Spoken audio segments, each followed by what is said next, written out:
Nico, To did you the get left? that? Yeah, I think the camera is not capturing your whole face. If you move it back a little, yeah. Why does it Oh, no, look? it's fine. It looks the same. It looks. Oh, really? I'm Oh, okay. Maybe it's a Discord thing. I don't know. Maybe there are too many people in the. Let me see if I can. moving it. Let me move it back. It looks like my You whole body.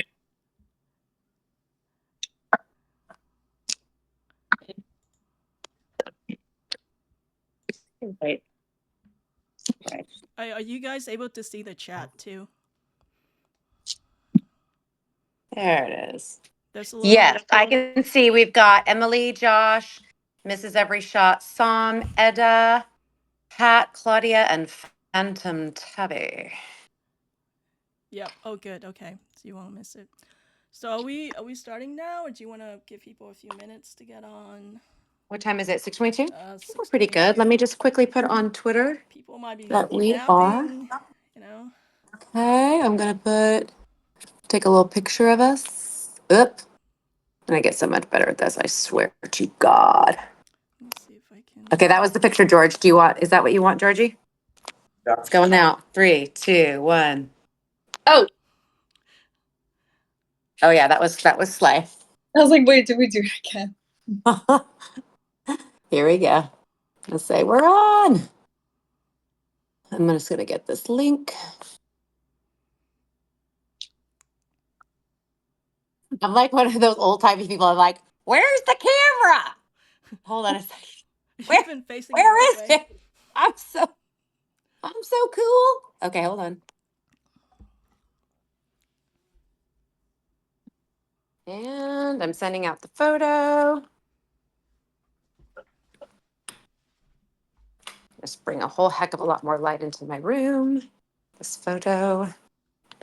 And we're gonna say hashtag the blue rose live Q&A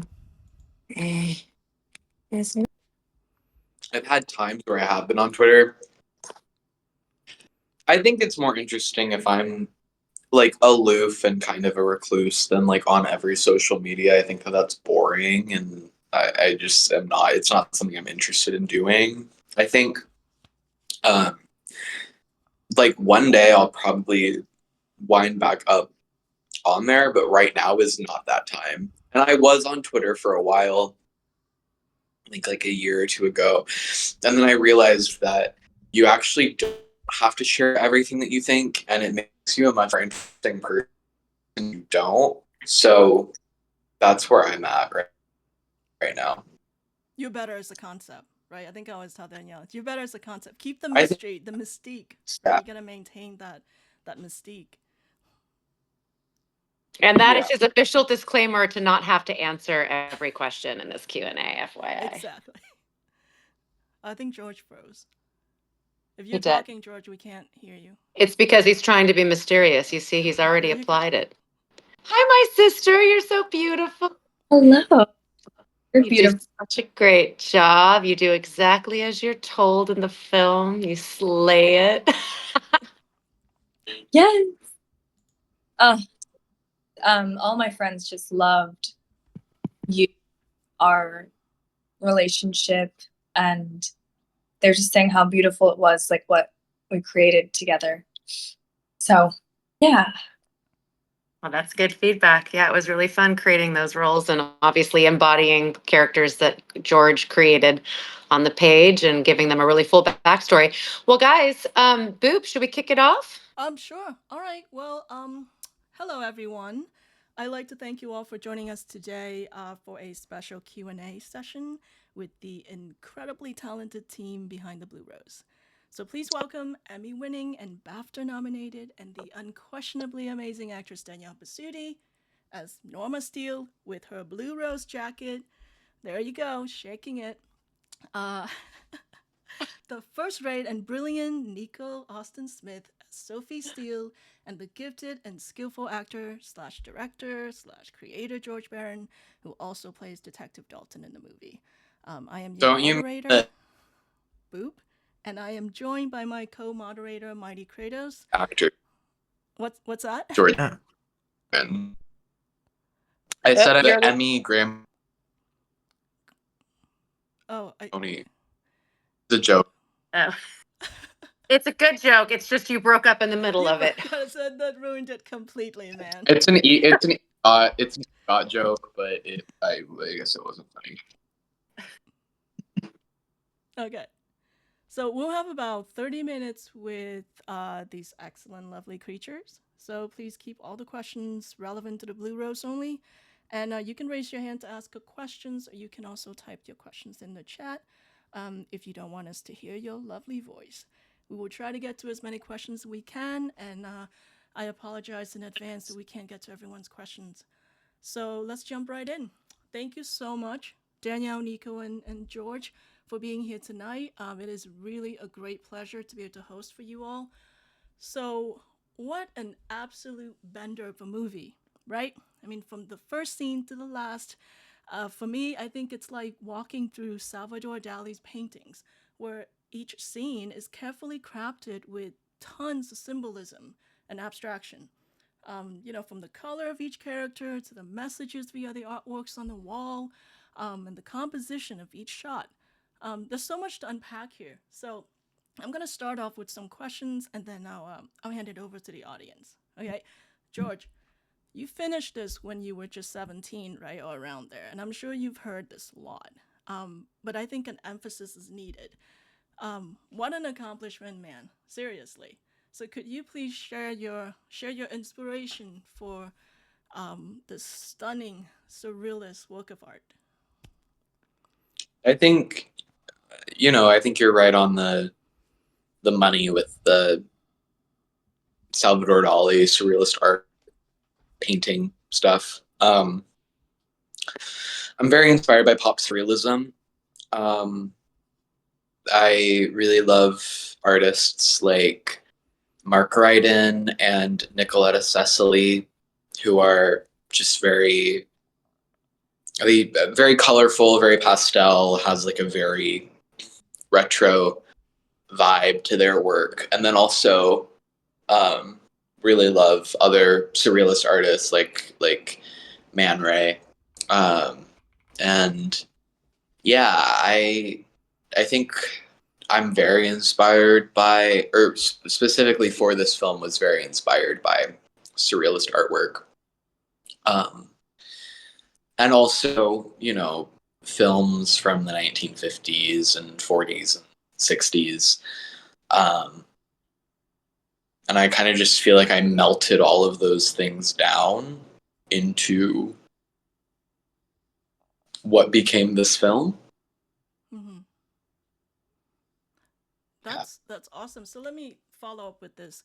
So purgatory isn't just a place after death, is it? Like, it could also be a state of crisis in the mind of someone who is experiencing or reliving a traumatic event.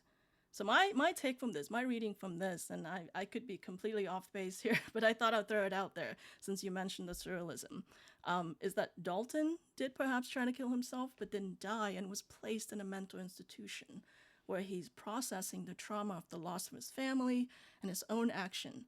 And each character is an aspect of this trauma, right? Through the reaction or response to it. So could this be another interpretation of the blue?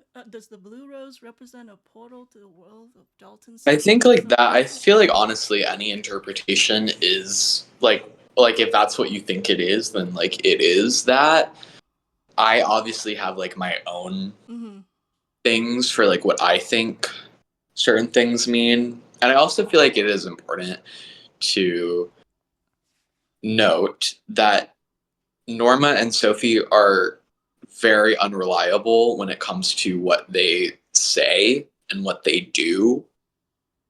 So even though they are saying something is purgatory, that does not necessarily mean that it actually is the definition of like what purgatory is. Like, they very well could be lying. And also similarly, I think like the scene in the bathtub with Sophie and Rose and Lily, where Sophie says that Rose is Lily's mother, like I would take I would take probably everything that the Steel Sisters say with a hefty grain of salt. Yeah, so that makes sense. If this is a fabrication of a world, Yeah. even Norma herself said that. So let me piggyback on that for Danielle and Nikko.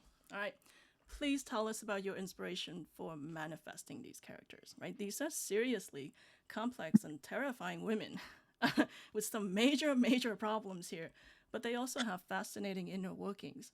So Norma is like an unknown territory or a dark sea, at night where you don't really quite know who you're dealing with here. What kind of dangers are lurking. And Sophie, her violence is just so morbidly delightful and beautifully tragic. I mean, she's a really tragic character. Yeah, and somehow we have empathy for them. So walk us through the development of your characters here in relation to what we just discussed about the surrealistic nature of this. You want to start, Or sister? your own, of course, development too. Sure. Well, first off, I want to say I grew up watching Danielle. Um, and my family just loved her. And so when I told them that I was working with her, they were over the moon. So just to get that out of there. Danielle and I met a few times over lunch, and we just came up with a backstory of our history, how I became part of the family. And we both can tell that backstory at a later point. But all of that fed into who we are. I think Danielle and I have this similar je ne sais quoi, but like this similar way of approaching text that really just aligned with, I think, George's vision. And so we just kind of played around, and our movements were so precise, and we didn't really rehearse that, but together, just through the bonds that we had created, we were able to feed off of one another. And something that Danielle did that really helped was, for our first scene together, she gifted me this vial of essential oil, which was for calming relief. But she was also saying it could be how we transport ourselves, like through the portal. And so everything was just so specific that we created. But George also allowed us to have play, and so all of that, I think, really helped craft our performances in this film. Absolutely. It was so lovely meeting with Nikko. And I think you actually asked for the lunch, which was well, I can speak about Nico's absolute breathtaking beauty and her exceptional talent, but also her and very acute and intelligence level. It was absolutely vital for two characters that were written like so opaque and a bit of an enigma, and also making some bold choices, right? That can be very misunderstood. To get together and understand why. No one wakes up feeling they're the villain. I argue with George all the time that Norma's actually the hero of the story. Because to me, Norma is initiating people into, see, people make their choices. That's not, Norma didn't make the choices. Dalton made his choice, Rose, Lily, everybody. And Nikko and I, in my mind, the Steele sisters, because of some of the traumas from their past, and because of some of the mysticism involved here in this esoteric realm, as George has called it, are inviting people into this liminal space, this purgatory space where they get to face themselves and they get to face these choices a little bit on a loop, until they figure out how to tell the truth, take the mask off, and potentially one day escape. But not until they start telling the truth. So, as George said, don't trust what the Steele sisters say. I very humbly disagree as Norma to say that I don't necessarily listen. She has trauma about beautiful things and things that she loves getting away from her. We're clear about that with the bird scene, right? That's clear with Sophie and everything. But if somebody is able to initiate themselves out of there, I mean, good luck trying. I can't. There's nothing I can really do to stop them. But just chances are you won't. George, do you have any rebuttal? I think that Norma is manipulating and conniving, and I think that she's an abuser. I think that what is super abusive to Sophie. I think Sophie is an abuse victim at the end of the day to not only her husband, but also her sister.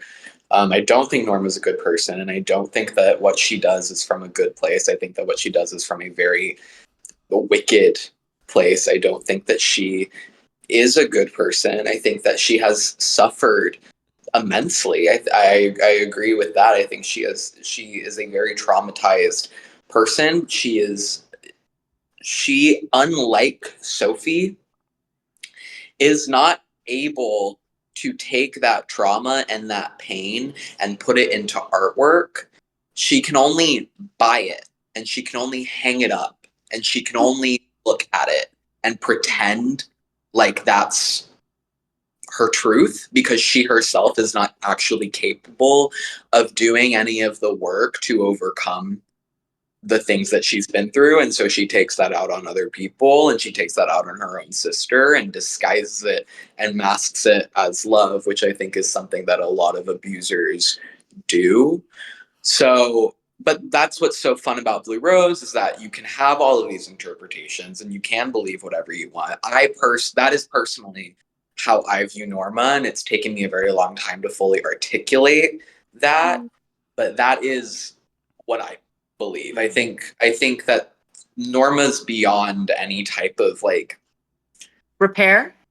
safety or salvaging, and I think that Sophie, I mean, you see it at the end when Lily's trying to console her.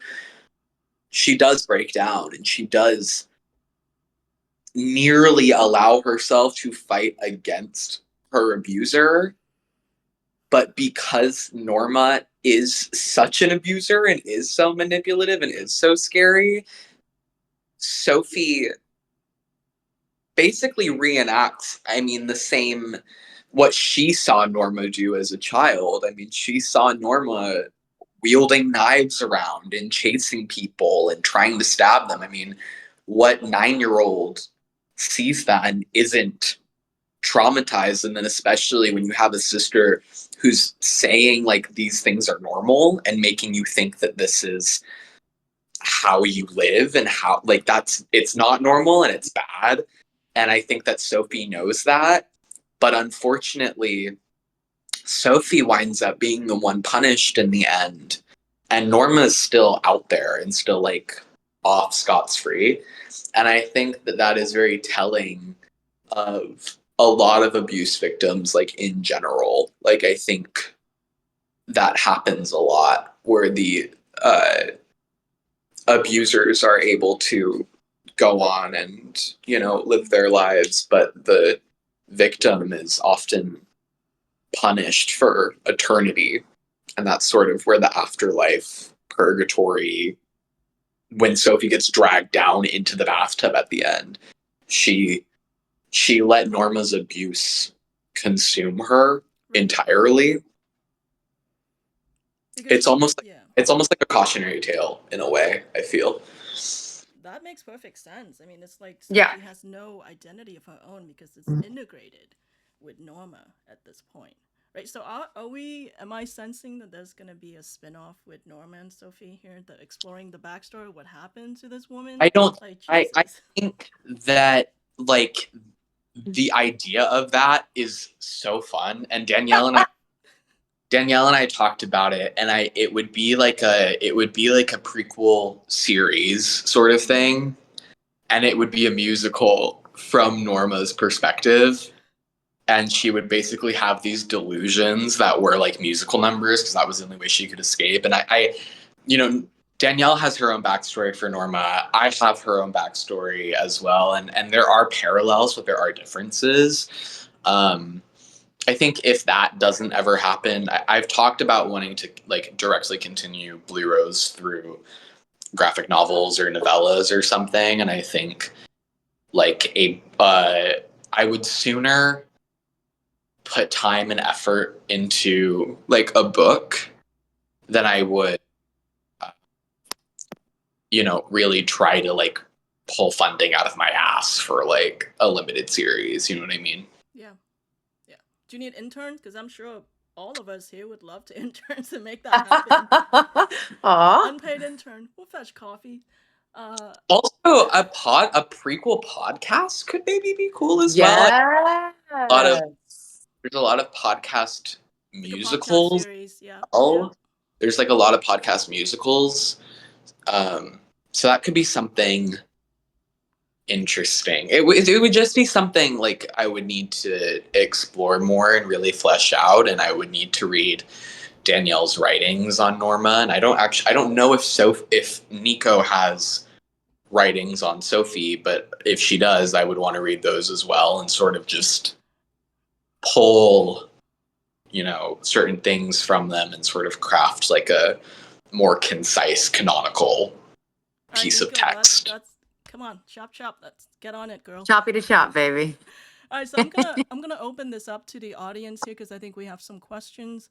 So if you have a question, please raise your hand, and if you can just put it in the chat too.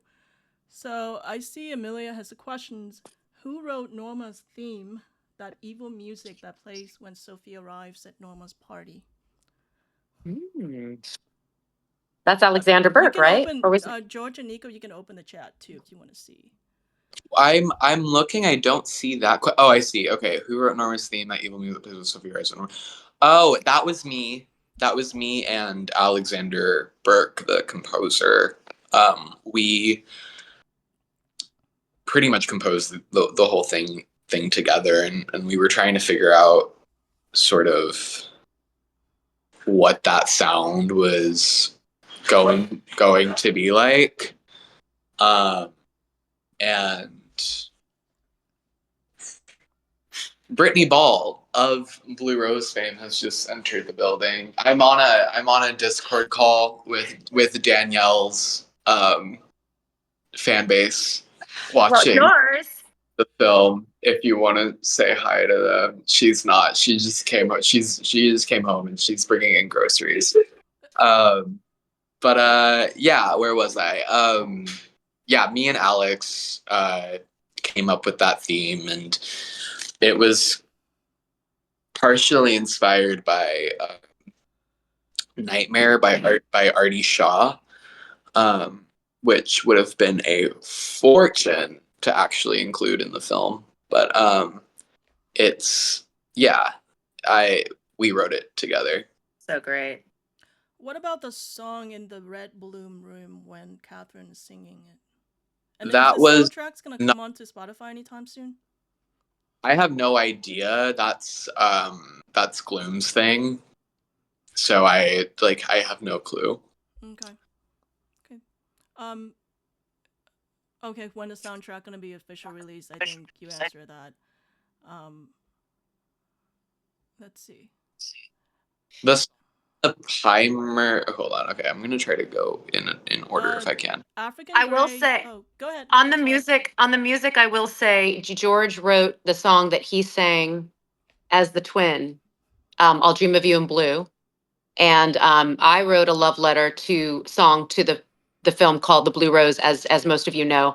The song is complete. Our songs are complete, and a big vision for George and I is to do music videos and. Tell them. Okay. Because then if it doesn't happen, it's gonna really suck. Okay, so there may or may not be something coming down the pipeline. But as for like a whole soundtrack of the score, because I see a question asking that soundtrack going to be officially released, I don't think that's going to happen anytime soon. That's once again like another thing that I feel like is also kind of out of my wheelhouse or my control. So as much as I would love for it to, I just don't know if that's a possibility that's going to happen. I want to answer African Grey. Yes, I listened to a lot of Tori Amos for Norma because I feel like Tori Amos would be her parallel in the music universe. I will release my Norma Steele soundtrack. How does that sound? I'm going to do a tweet and I'm going to give you guys my playlist. Eventually, my song, The Blue Rose, will be available to, in what capacity, I'm not sure yet. You have a little sample of it now, but really it was a love letter to George. It was a love letter to Norma, and it was a love letter to Sophie too, to Nikko. I mean, Nico's her one person in the world, the one person she trusts and the one person she wants to keep safe. Now, the means in which she does that might be questionable, but Norma's trauma is about people being ripped away from her and things not being in her control. So this is what has formed who she is. I'll leave it at that. So Nico, what about you? Was there music that you were listening to when you were developing this character? What was the inspiration? What was the inner workings here for Sophie? Yeah, there was this one song. Let me try to go to my playlist. I have a Sophie playlist on my phone, but I actually ended up using it in my audition that Joy, I believe, posted on Instagram. But it was Tweedledee by Laverne Baker. I've got a lot of like the Robins and Shirley and Lee, the McGuire sisters, Ray Charles. Those artists just really got me into the world, and kind of like the oddness of the harmonies were like playing in my head as I was becoming more and more violent, especially with like the Laverne Baker, just so inspired by being happy anyway, even though I might be killing people. Right, wearing a mask, basically, like Norma always says. So on that, I want to ask both of you, Nico and Danielle, what were some of the challenges in becoming these violent? I don't want to say psychopaths, but they kind of are. Yeah, they're sociopaths. I mean, I definitely think that, like George said, and I really loved how eloquent he was just then, because we've been having lots of conversations about these girls for a while, and their intentions. But I think he's right. Nico, or Sophie's character, is right on the brink in that moment with Lily. But Lily had to say, sometimes you have to let go of the things you love. Wrong. That was like the atomic bomb, like being like the button, right? Not the I right don't thing to say. I think that Sophie is a sociopath. I think she's the opposite. I think she feels everything, and she feels things to the utmost degree that a person can feel. I think she's very emotional, and the only way that she knows how to harness that emotion is into art, and subsequently murder. I think Norma would fall more on a sociopath scale, but I don't know if I want to diagnose these women. I think that I think that there's a lot of nuances, and I feel like Yeah, to you don't want to put, box them in for sure. Leave yeah. them as broad and as nuanced and dynamic as they are. Um, Emily has the questions. Emily, go ahead. Can you? Hey, can you? Oh,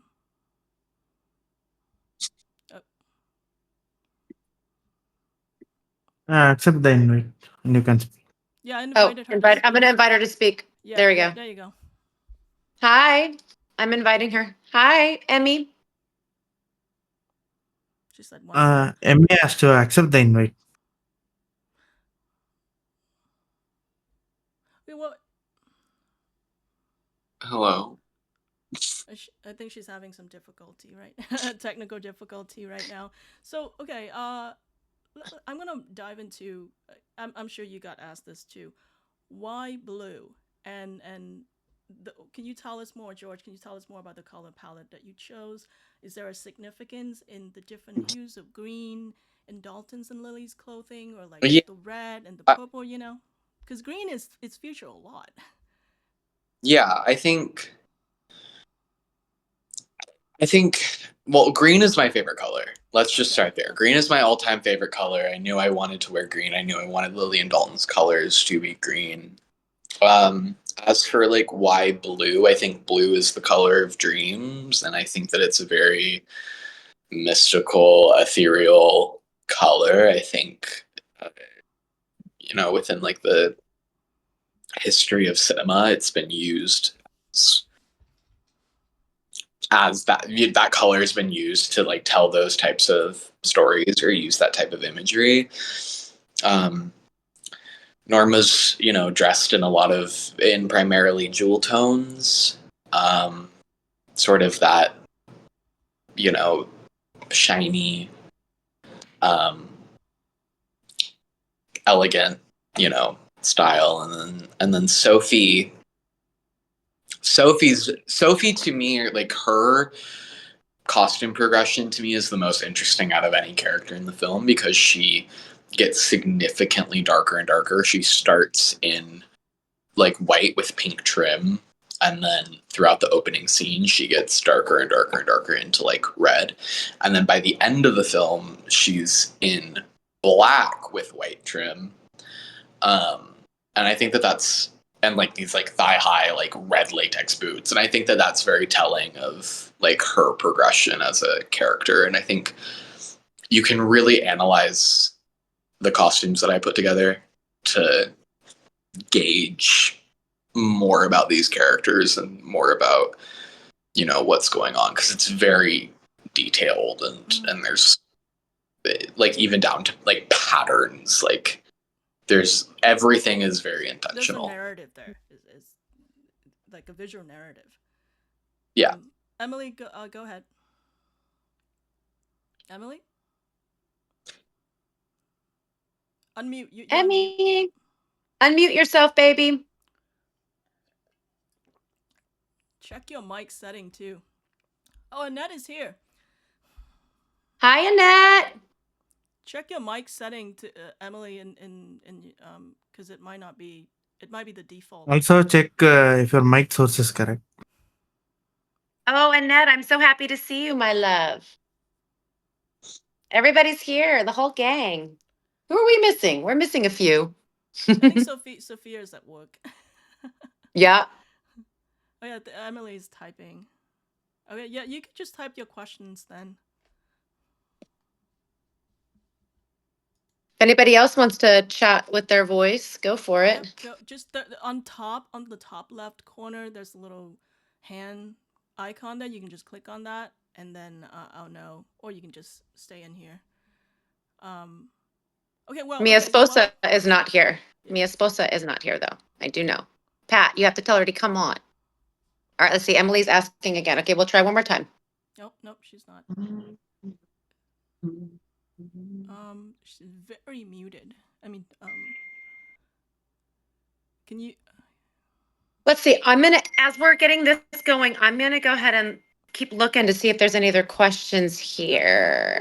So I do have a questions. Oh, yes. You guys raise your hands if you have any questions. So just let me know in the chat. So somebody was saying earlier, I think it was Claudia, that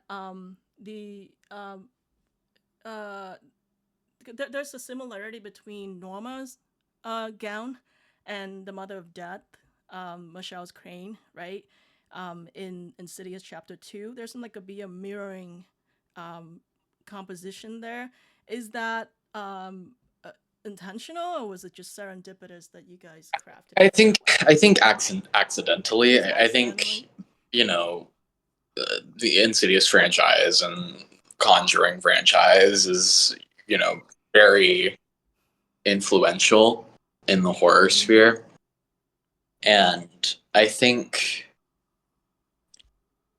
I don't know if I was intentionally thinking of that scene when I was writing it, but I think subconsciously it kind of slipped through. And I find that interesting because it's almost like a premonition that Danielle wound up being Norma, because how it happens in the movie is exactly how it was written, was that she's wearing white and she notices someone there and she locks eyes with them and attacks. So unintentional, however, I think subconsciously intentional, if that makes any sense. Like fate, everything just culminated. Yeah, well, I also think like there's another moment in the film that's like very reminiscent of the first Conjuring film as well, where with the music box and the mirror, and I think that for me, The Blue Rose is just an amalgamation of literally every single movie I've ever watched. Because that's my only education for cinema. Like, I didn't go to film school. I mean, I am now, but like it was just like bits and pieces of things that I guess I had retained in my brain and I sort of like borrowed and stole. Um, so Well, write what you know, right? They always say you gotta write what you know. yeah. So, Claudia has a question for each of you. What is your favorite line from the movie?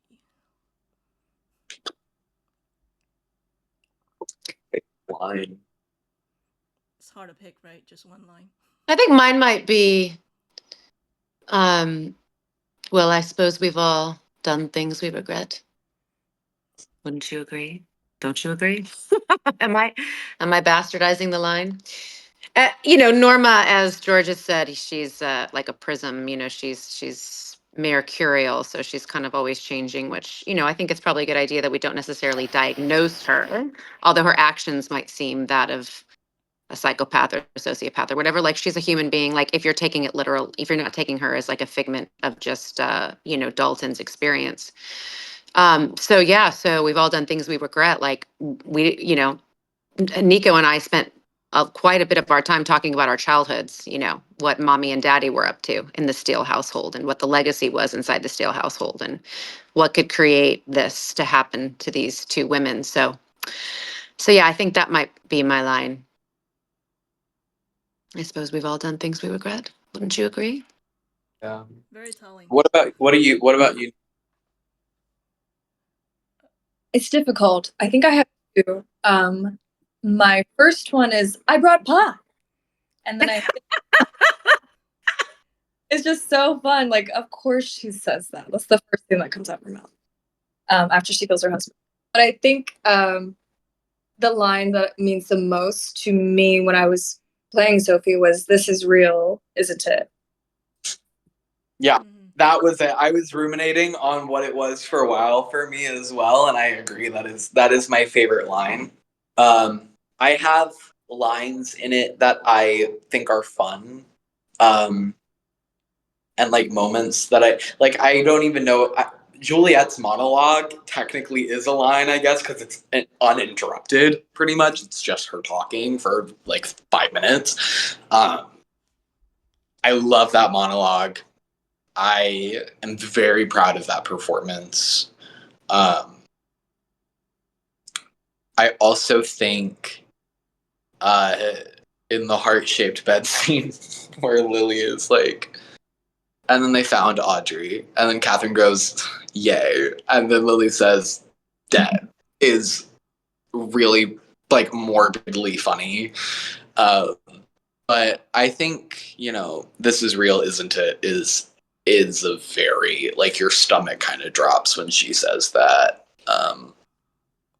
and it really gives you a frame of reference for like how clouded this girl has been and how manipulated this girl has been her entire life and how she falls into these cycles of abuse, probably constantly being gaslit by her sister and her abusive husband. And in that moment, she's realizing that maybe she was right all along and that all of the gaslighting and the like forced belief system wasn't right. And I think she had kind of lost the hope of that, and Lily kind of instilled that in her a little bit. And I think that ultimately scared Sophie because it wasn't safe. It wasn't safety. She knew the old cycles of abuse was safer for her than Yeah. entering reality, pretty much. Yeah. Yeah. They say it's change is scarier than what we know, and even if what we know is just devastating abuse, painful, it's more comfortable to stay in that than what she doesn't know. And that is one of my favorite scenes, George. But one of my favorite lines that George says is when he finally says "Dad." That's the biggest laugh of the movie. It is so cute. It's so cute. It's so a wonderful delivery. And also one thing that I really love about that, something notable about George's writing is, he saved that little that little Easter egg, that little pearl for like midway, maybe 3/4 of the way through the scene. So he's just building up the tension. We don't know, we don't have no idea it's a father-son relationship. And then he just lays it out there so casually. And then the way that Lily looks at him, it's classic. Well, it's really good writing, really good acting, really good directing in that moment. Yeah. Yeah.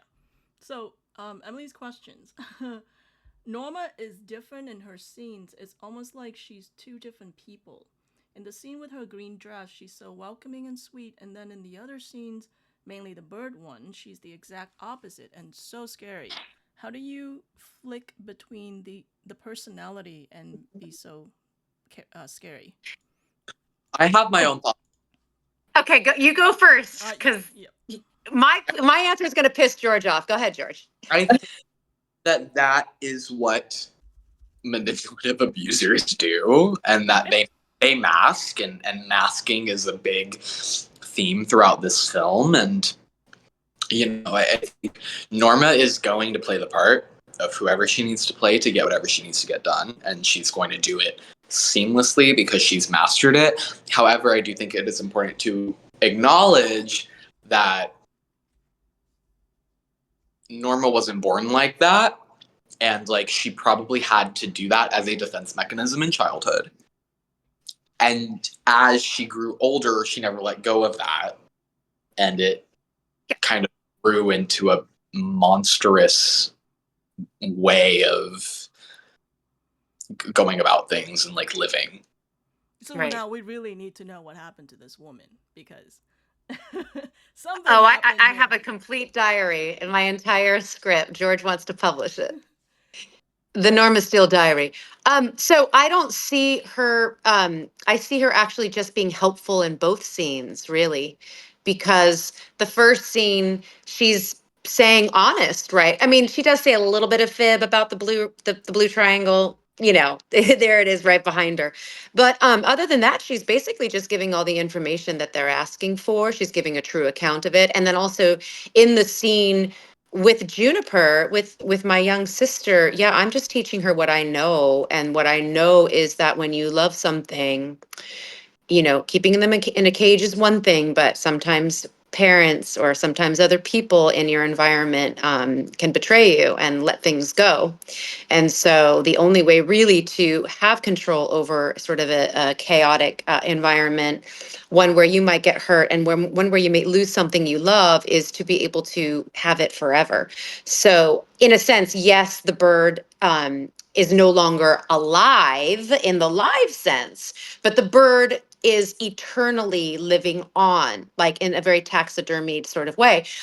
It is a little bit cruel in the way that it happened. Like, maybe the bird could have been sedated. There's lots of different ways in which you could do that in a more humane way. The bird could have died and then she could have taxidermied it. It is very stark, in that moment with this young, precious girl. But mom and dad were on their way home. And so we didn't have a whole lot of time. And I think in that moment, it was a moment where I needed to impart upon Nikko what I've learned on how to keep things that we love safe and with us forever. But I think both can also be true.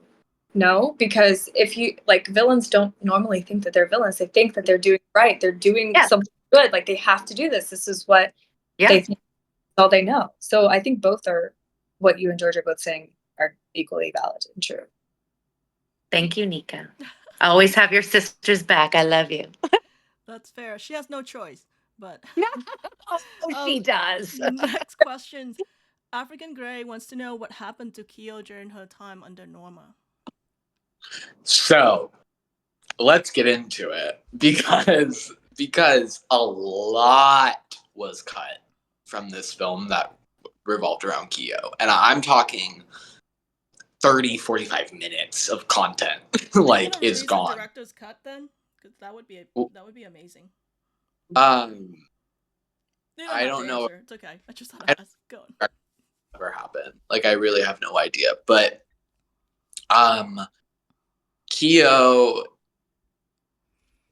in terms of like lore and storytelling and like clarity, Kyo holds so much information as to what's going on in Purgatory, what Norma's MO is, all of these things. And I wrote and we filmed all of that, and we wound up cutting all of it. Mostly because I think we just didn't want to explain any of it because it was more interesting if we didn't. But what I can tell you is that Kyo almost became like a surrogate sister to her, I guess. Like another Sophie, or almost more like a daughter. Kyo's backstory is very tragic.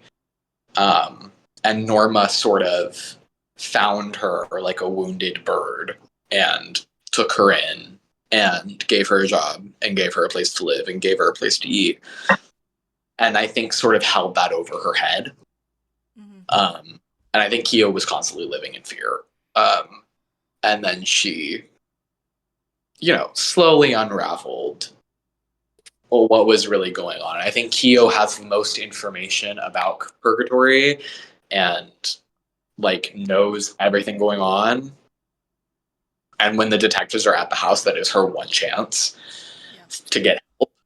And it kind of backfires a little bit due to Dalton. But yeah. Okay. So thank you for that insight. I think it actually worked because we didn't know much about her, so that was the sense. Boop, I wanted to share my blue rose ring that I forgot to wear at the top. It's a little fox. As we know, a fox is he a totem? Is he a spirit animal, George? He's an initiator. You'll just have to read the prequel book when it comes out. Okay. So we that all is the know there's a prequel. fox, and we all know there's a blue triangle. And I found these little foxes with a blue, I think it's like a topaz triangle in its face. Anyway, I wanted to share it. George has one, and so does Love Nikko. the team spirit, Danielle. I love the team spirit. Thank you. Claudia has a questions. Answer another question for each of you. What was the most difficult scene to shoot?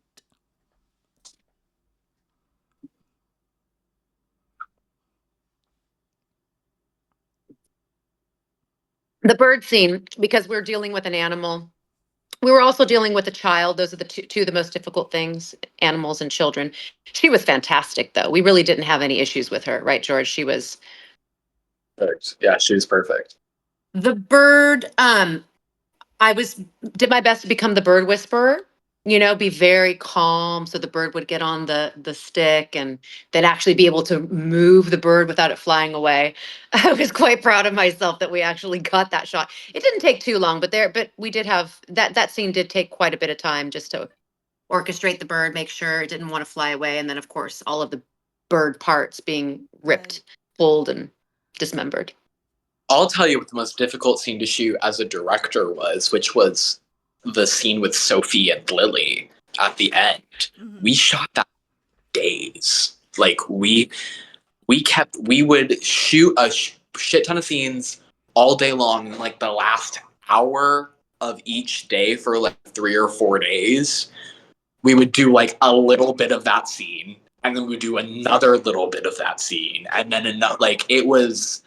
It looks great, and it is one of my favorite scenes in the film, but it took for fucking ever. And in retrospect, I wish that we literally would have just taken an entire day just to shoot that one scene, but you're working on a micro budget indie film that only has 4 weeks to shoot.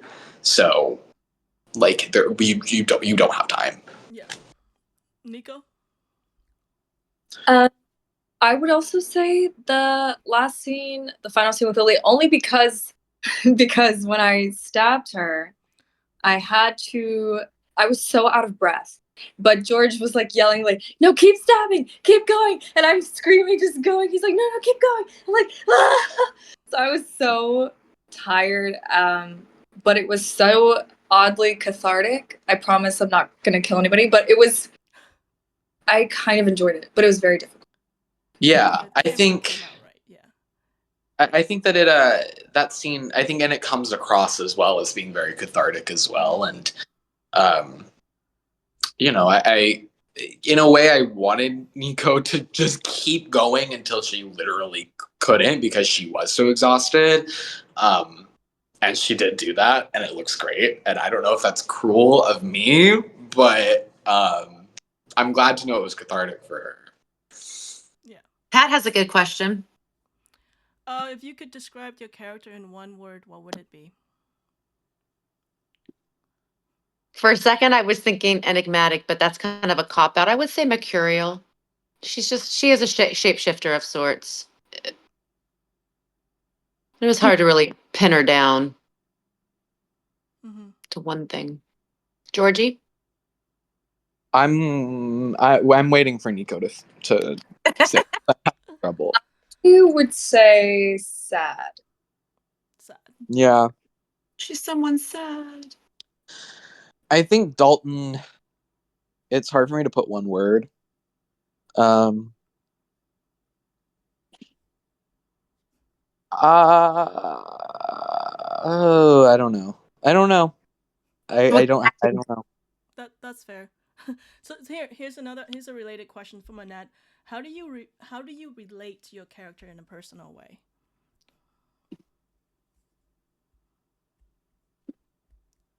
I, in a much less dramatic and violent way, do have some separation anxiety. I like to cling on to my people. And if I sense someone is going to leave, one might call it abandonment issues, although I am a recovered codependent. Yeah, I can really relate with that. Just clinging on to, hanging on to what's safe, what what you want to protect. This very visceral love she has for Sophie, and if anything, she's true blue and loyal because she'll do anything for Sophie. That's how I relate. Nikko? I think for me and Dalton, I think Dalton is basically just an extension of myself, and reminds me a lot of my younger self and like the person that I was at the time when I was making it, and feeling like I always constantly had something to prove and that I really wasn't good enough on my own, and was desperate to show that I belonged, and put in a lot of effort to feel that way and to get that validation. And then also Dalton's whole arc with Juliet and his struggle with I think that whole character dynamic between the two of them is obviously like an allegory for gender dysphoria and gender identity issues, and I think that that's something that I've struggled with my entire life. So I would say that's one of the main ways I relate to Dalton. Sophie is the complete opposite of Nikko because Sophie feels everything so deeply, and Nikko does not because of Trump. But I would say the one thing that grounded me to her was just her need to just do the right thing and to be seen as somebody who is loyal and will always be there and will just do it, just be the ride or die. So, yeah. Mm-hmm. It's really interesting. Autobot Josh wants to ask a question. I'll invite him to speak. Yeah. Autobot Josh, you on the air? Mm-hmm. Hello. Oh. Yeah, we can hear you. We can see you. What's your question? Hi, Josh. We love you. What's up, bud? Hey, Danielle. Good to see you again. You too. You're awesome. Thanks for joining us. Thank you. You too. What's your questions for the gang? So, my question is, why did Sophie kill her husband? That's a good I question. mean, I mean, he was an asshole. I think but... that is a loaded question. I'm actually, curious to actually hear what Nikko has to say about that. Hmm. I think I mean, so. the simple answer is he beat the shit out of her. So, like, you know. I think Danielle and I were having a couple of conversations about when the last time was that I had killed somebody. And so I think it had been quite a while, and I straightened up my act, and I was being a perfect wife, and I was doing all the right things. And for him to still step out and cheat, and for him to still abuse me, I'm like, I did everything right. And I think her anger just comes out of nowhere. And she doesn't even think about it. She just does it out of instinct and out of, so that's why I would think I would kill him. Nikko, isn't that why you killed your husband when you're baking a pie? Yeah. Yeah. I think the pie, that's another thing that's really interesting, that George wrote, is the symbolism of pies and the American dream and what it meant in the 50s to have somebody at home, the wife, to make these pies and to be perfect. And then to cut to the shot of me cutting into the pie, it's just completely blowing away that perfect 50s ideal. So I thought that was really brilliant. For me, the pie thing also has a very deep thing for me as well, which is when I was like a child actor, I did like music videos and stuff, and there was one that featured a lot of pies, and it, you know, was very, it was a time in my life, and I got pretty much like ripped to shreds on the internet when I was like 10 years old, and like woke up every single day to like just the most horrific things you could ever imagine being said to a 10-year-old.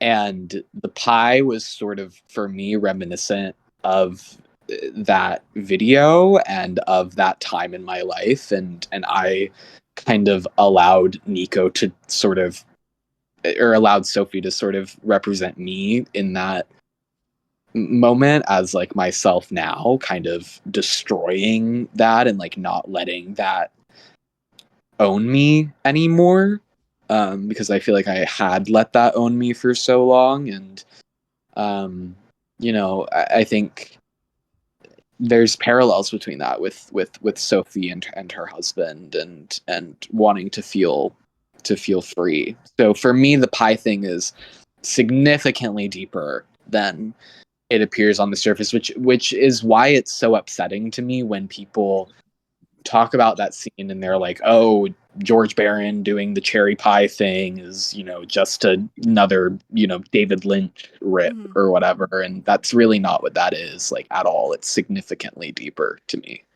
Yeah. Right. Thanks for thanks, Josh. That was a really insightful question there. We have another questions, a few more questions here from some. For George, did you how did you go about casting? Did you have people in mind for each role? Everyone was perfectly casted. Yeah, I had a few people in mind.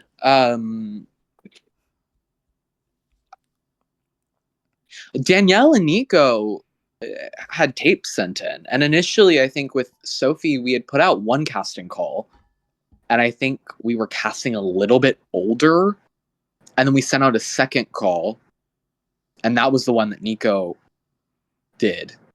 And I just like, her tape is so crazy, and I was watching it in full the other night, and I just found it on my phone, and I don't know, I it just appeared on my phone. I don't know where it came from. I don't know how I got it, but it's there because when all of the audition tapes like get sent in, they get sent in through like this weird website thing that like deletes the videos after X amount of time. And so I genuinely have no idea how that video is on my phone, but it is.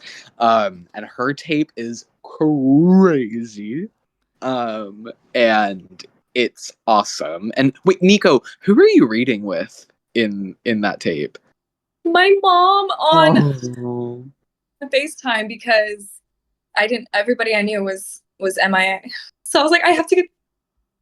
It's so cute, and it's funny because Nikko is from North Carolina or South Carolina, North Carolina. Houston originally, but I finished growing up in North Carolina. Okay. So, and I'm from Tennessee. And so, like, hearing her mom, I figured it was her mom because I was like, I know this woman. Like, I've been at church with this woman before when I was a little boy.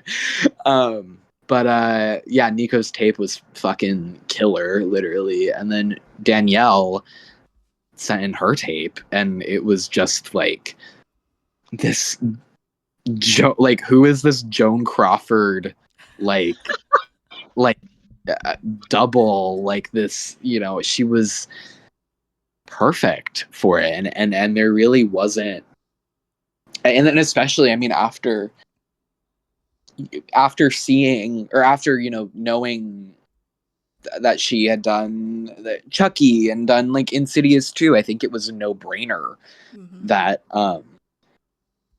if we can add another horror film to this, like,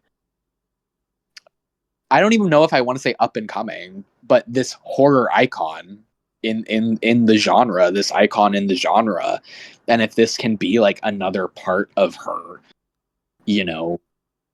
filmography in this genre, then let's do it, and now she has like a trilogy of really badass horror films under her belt, and I think that's sick. Yeah, I mean, it's complicated. Villains, very nuanced, complex, mysterious. Yeah, definitely. Let's make that happen.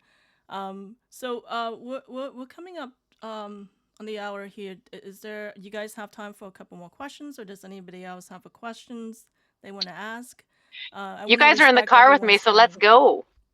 I'm reading this one from Emmy that's asking about Norma's pink robe. That outfit was pulled together.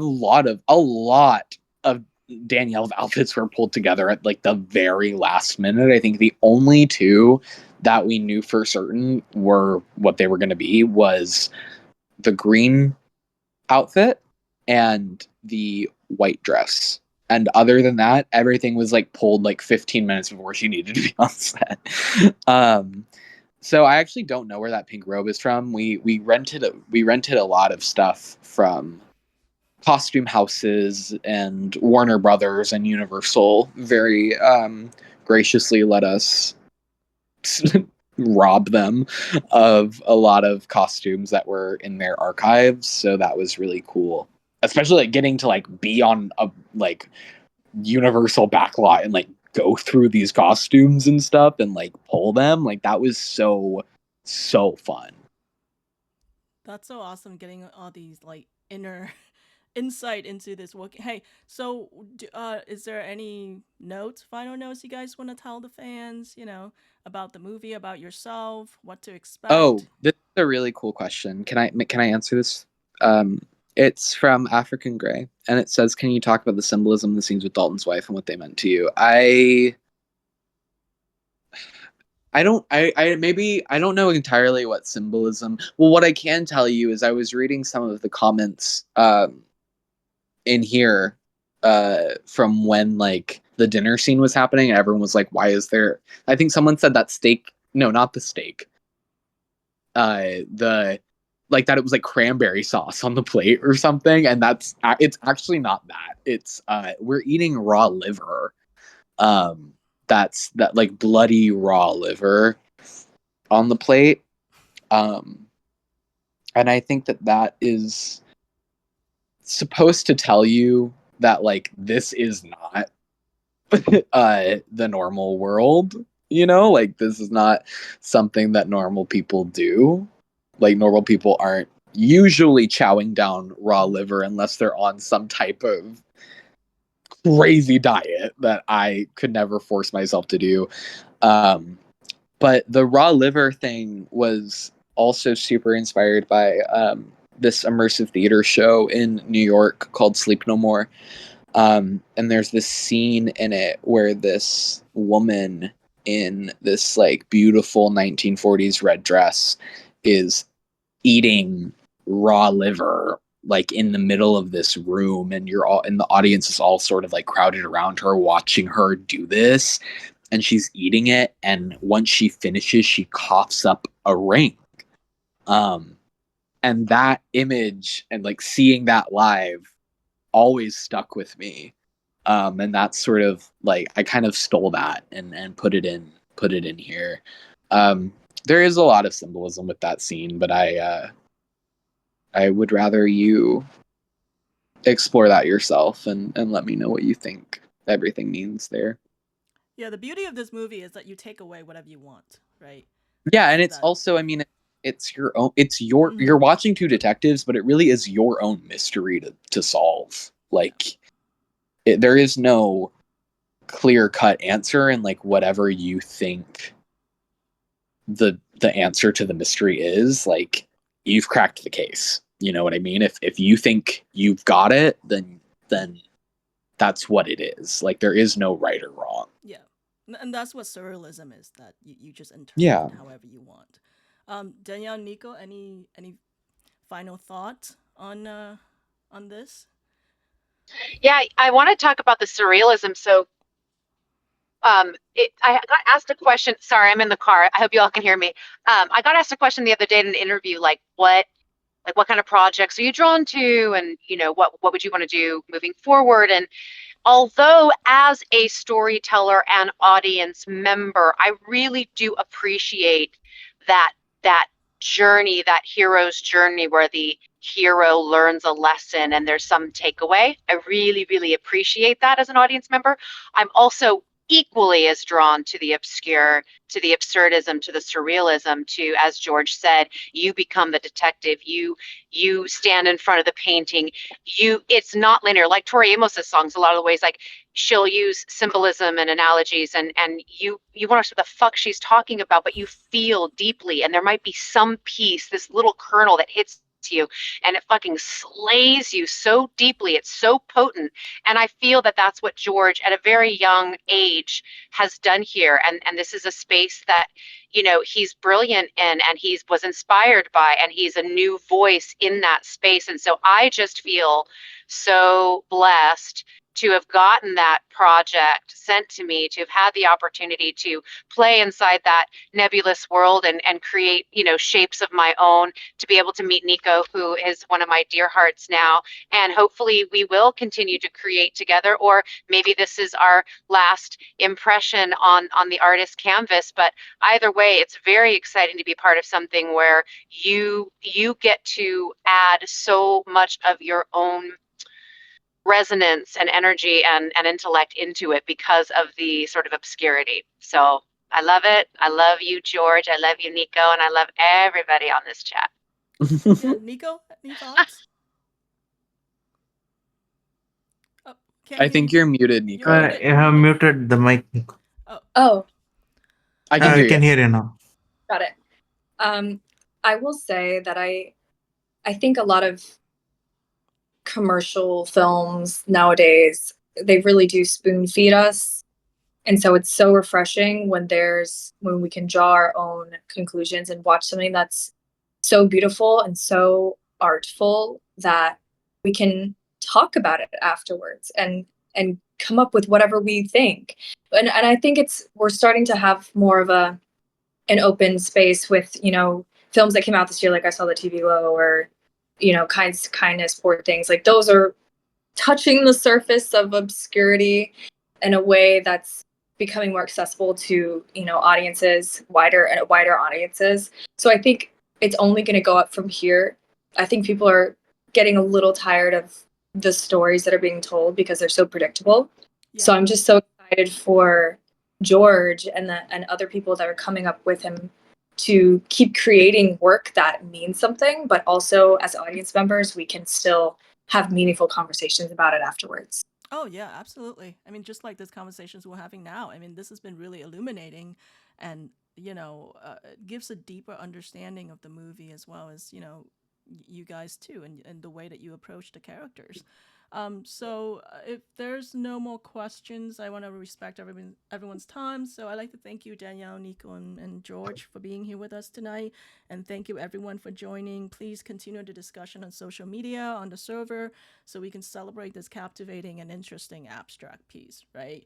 I'm so glad that we were to experience this and to talk to you guys. So, yeah, we're excited for what you have in Daniel store wants for to us. tell something. Yeah, what's up, Danielle? Oh, yeah, sorry. I want to say one thing. And I love how Nika said that. This is the gift that keeps giving, a film like this. And I have seen it so many times now. I'm telling you, it becomes richer and richer and more clear in this very, it's still obscure way in my mind and in my body and heart when I keep watching it. So with that, I would say, please keep watching, stream, share. Please share this amongst your friends. You guys are supporting independent filmmaking. As Nikko said, so important to have these unique voices out there and getting support because we are a little tired of seeing the regurgitation of stories, over and over again that studios do. They play it safe with. This was a risk. Is a huge, unique, very authentic expression of George. And from the bottom of all of our hearts, we thank you for your support and your continued support. Yes, thank you guys so much. Yeah, we'll be happy to host another one if you guys are ever available and we can talk a bit. Yes, and if you guys have any questions that you didn't ask in the chat that you want to know, you guys can DM me on Instagram. We'll talk. So yeah, absolutely. Thank you so much, everyone, for being here. Have a good night. Be safe. Take care. Thank you. Bye-bye. Bye, everyone. Thank you for Love you. coming. Oh, my pleasure. Thanks for being here. Watch me not being able to turn this off while I'm driving. It's going to be a thing. We'll Hold leave on. it for you.